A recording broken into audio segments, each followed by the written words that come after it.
2 महीने के अंदर वह पैसा किस खाते में गया? बंगाल के चुनाव में लगा, बंगाल में हत्या करवाने पर लगा, तमिलनाडु, केरल, असम को बांटने में लगा। पूरे देश का 130 करोड़ लोग कंप्लीट रूप से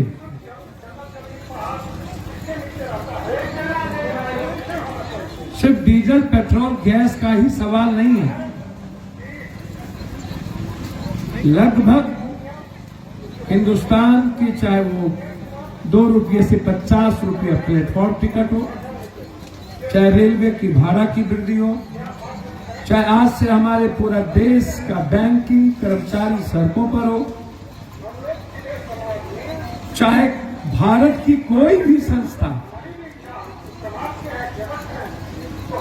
जिसके नौकरी को समाप्त करने के लिए देश की सरकार कंप्लीट रूप से परेशान है। एक तरफ परेशानी में डाला हुआ है। वो कहते हैं कि मैं व्यापार करने के लिए नहीं आया हूं।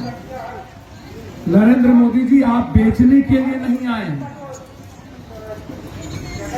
आप वर्ल्ड के सबसे, दुनिया में जब से इतिहास बनी, शायद इतना महंगा पेट्रोल दुनिया में आज तक कभी मूल्य वृद्धि नहीं है। ना डीजल की, ना पेट्रोल का,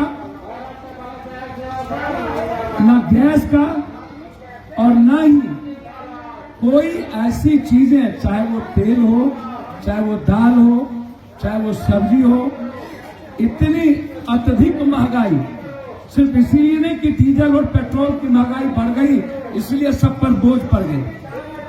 काला बाजारी और यह जो कानून, कृषि कानून जो लाया गया है, इस कानून के तहत हिंदुस्तान में पूंजीपतियों ने कंप्लीट रूप से भारत के उत्पादन की जितनी क्षमता थी, चाहे वो कृषक के द्वारा कोई फसल हो, रबी हो, चाहे कुछ भी हो, सबकी कालाबाजारी हिंदुस्तान में कर दी गई।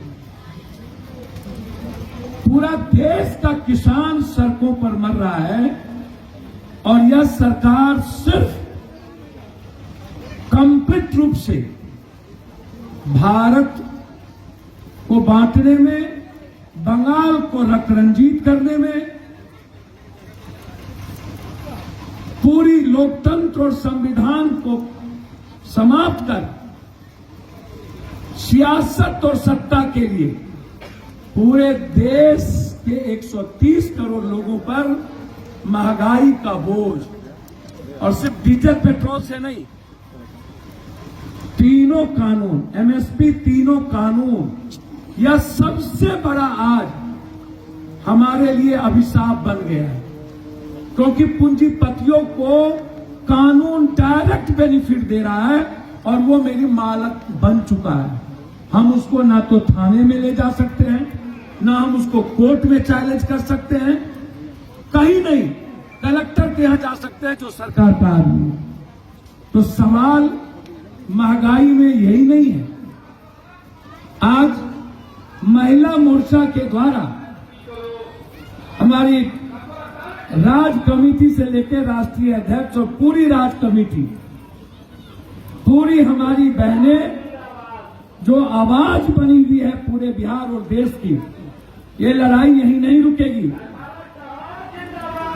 ये लड़ाई कंप्लीट रूप से आज शुरुआत हुई है महिला मोर्चा के द्वारा। जरूरत होगा तो महिला मोर्चा के द्वारा बिहार बंद भी किया जाएगा।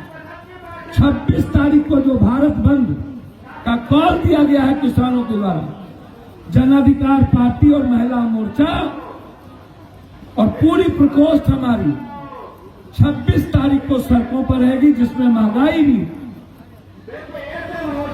बिहार की का रोजगार भी और सत्ता पक्ष और विपक्ष की जुगलबंदी मस्त है ये पॉलिटिशियन, दोनों हमाम में नंगे हैं, मूल मुद्दे से अलग भटकाने की का प्रयास लगातार। अब ये सरकार कितने दिन रहेगी ये जाने। क्या बंगाल के पहले ही सरकार चली जाएगी कि बंगाल तक इंतजार होगा, ये तो नीतीश कुमार तय करेंगे। लेकिन इनकी सियासत में बिहार की 13 करोड़ महिला और जनता क्यों पीछे। इसलिए 26 तारीख को भारत बंद में बिहार में प्रमुख भूमिका जन अधिकार पार्टी, जन अधिकार महिला मोर्चा प्रकोष्ठ सभी सड़कों पर होगी। हम इस विरोध को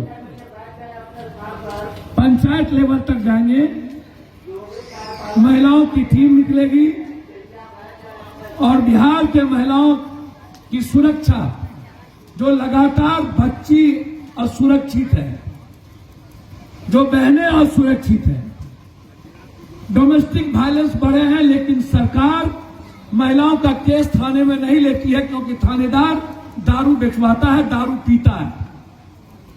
डोमेस्टिक वायलेंस का केस नहीं लिया जाता और कंप्लीट 90% यूथ को डिलीवर बॉय बना दिया गया है शराब का।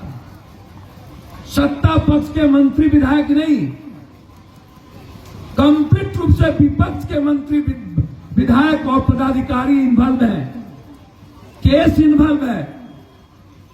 मैं कई बार कह चुका हूं, मंत्री जी पर यदि आरोप लगा है तो उनके भाई की जांच हो, निर्दोष को छोड़े, कार्रवाई हो भाई पर। मंत्री हो तो मंत्री जी इस्तीफा दे। लेकिन विपक्ष से भी हम आग्रह करेंगे कि आप डिमांड करिए, सभी एमएलए, सदन में रहने वाले एमएलसी और एमपी का ब्लड जांच हो कि कौन कौन दारू पीते हैं, कौन कौन दारू नहीं पिए। विपक्ष का नेता सबसे पहले, क्योंकि इन्हें महंगाई से मतलब नहीं है, ताकि दबाव, विपक्ष का नेता यदि अपना ब्लड देंगे तो दबाव पड़ेगा सत्ता पक्ष पर, वो भी ब्लड देंगे, जांच होगी। लगभग थाने में दारू डेली पिया जाता है और लगभग पदाधिकारी डेली दारू पीते हैं। इसीलिए महंगाई से लड़ाई सिर्फ जन अधिकार महिला मोर्चा ने आवाज उठाई है और ये लड़ाई 26 तारीख के भारत बंद के साथ आगे भी प्रखंड स्तर और जिला स्तर पर ये धरना का कार्यक्रम जारी रहेगा।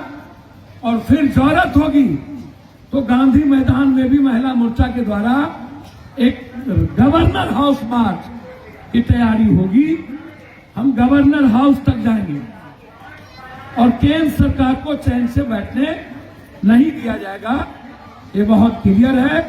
मैं चाहता हूं नीतीश कुमार जी 30 सालों के अंदर जो जमीन की रजिस्ट्री बिहार में हुई है, वो किस किस पदाधिकारी और एमएलए एमपी नेताओं के रिश्तेदार के नाम से जमीन की रजिस्ट्री हुई है, उसकी भी जांच हो कि ये पैसे कहां से आए, शराब के पैसे हैं कि बालू के कि जमीन के, ये पैसे की जांच हो और ईडी से संपत्ति जब्त किया जाए। उपेंद्र कुशवाहा जी जदयू में शामिल हो गए। धन्यवाद, बधाई। बिहार का स्कूल व्यवस्था बदल गया था और आगे उपेंद्र भाई को हम चाहेंगे अच्छे गए। सही बात है कि आज बिहार में नीतीश कुमार जी के पास यदि वो चले गए और अब आजीवन कहीं नहीं जाएंगे तो उन्होंने अच्छा निर्णय लिया। लेकिन हम चाहेंगे जो मुद्दा था एजुकेशन सुधारने का, बड़ी कृपा होगी बिहार पर कि आप एजुकेशन सुधार दीजिएगा। आपकी सुधार तो अब हो जाएगी और होनी भी चाहिए। उपेंद्र जी गंभीर लीडर है, उस पर मेरी कोई बहस नहीं है, कोई टीका टिप्पणी नहीं है। उन्होंने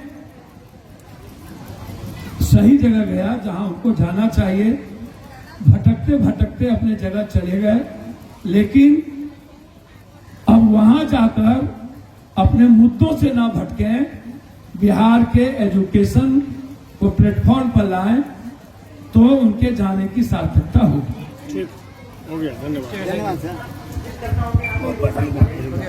एक बार इधर आप लोग ले लीजिए। राष्ट्रीय अध्यक्ष से मिला, ले लिए।